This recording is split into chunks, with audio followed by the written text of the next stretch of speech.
And the busiest shopping season definitely is in full swing, but in this time of high household debt, the majority of Canadians are living paycheck to paycheck, and many find themselves tight on funds. He's going to help us out right now. His name, Bolduc. He joins us one more time here on Daytime. Senior Vice President, Licensed Insolvency Trustee, BDO Debt Solutions. Hello, sir. Hello, how are you? I'm good.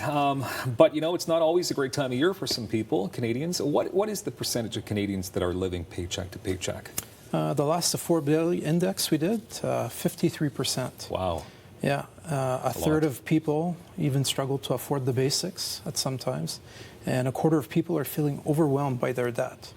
Okay, well, you are here to help out a little bit, as much as you possibly can.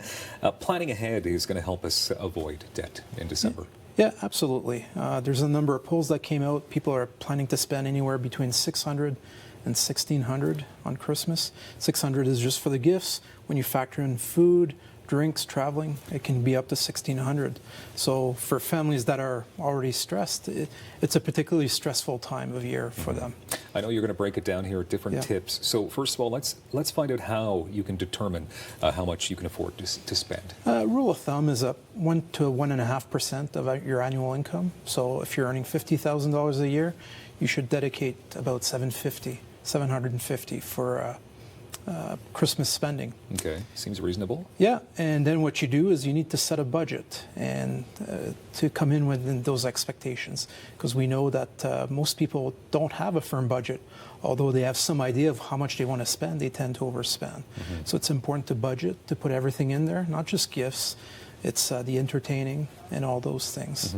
And sometimes there's hidden expenses too. They just come from out of nowhere. You should budget for that, I guess. Yeah, absolutely. You know, you're going over to an outing, you know, you bring a bottle of wine, it all adds up. Okay. What does it mean? What does FOMO mean? Fear of missing out. Yeah, and that's something that people stress themselves over? Yeah, I mean, people are very stressed about debt, and in terms of that, there's this fear of missing out. People get inundated by commercials, social media. You know, it's about keeping up with the Jones. Yeah. And it's important to take a step back from that and tune out of social media for a bit, and focus on your budget and what you want to achieve. Okay, not always easy to do, to put that phone down, and people are always trying to compare themselves. You see these glamorous homes full of gifts, but do we need to avoid that, is what you're saying? Yeah, absolutely. Live within your own means.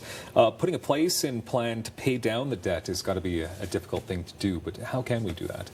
Yeah, well, hopefully you avoid using credit or getting further into debt for Christmas. But if you do, or you're still carrying debts, between Christmas and New Year's is a perfect time. People are taking time off. It's time to reflect, talk with your significant other, the kids, about what your priorities are going to be in the new year, and also finding out a way to pay down that debt. So you start by doing your budget, and then you want to pay it down so you can free up cash flow and to be less stressed. It's time to start thinking of those New Year resolutions. Yeah, of course. Is it another thing that stay away from impulse buying, perhaps? All the things that aren't on your list that are specifically what you need? Yeah, if at all possible, you should start shopping early, avoid impulse purchases. A rule I use is the 24-hour rule. If you see something online that you want to buy or whatnot, you sleep on it for 24 hours. Keep it in your shopping cart. See how you feel the next day. A lot of times you don't feel as good about it, or it's not as necessary. Yeah. And the other thing too is to have discussions with your family or even the kids. And it's a great learning opportunity, right? To teach what's the difference between a need and a want. And maybe for the kids, you tell them, look, choose one need, one want. All right, and then they're like, well, what is that? And you have that discussion. Yeah, they learn. Yeah, absolutely. Sure. Okay, as far as your services are concerned, it's easy to book a consultation with you, come in and say hi, figure some of this stuff out? Absolutely. Anyone that's overwhelmed with their debt, they can find us on our website. They can book an appointment by phone, by email, web form. It's free. And we'll explain to you all your options. And your location is 180 Kent Street. Correct. And we have offices across Eastern Ontario and across Canada. And you help with not only individuals, but businesses as well? Businesses as well. In case That's they're correct. struggling at this time of year. Do you have any New Year's resolutions yourself? Yes, I do. Oh, yeah? No more impulse buying online, right? Correct. All right. Bolduc, thank you very much. DebtSolutions.bdo.ca. Happy holidays. Thank you. Thank you for being here.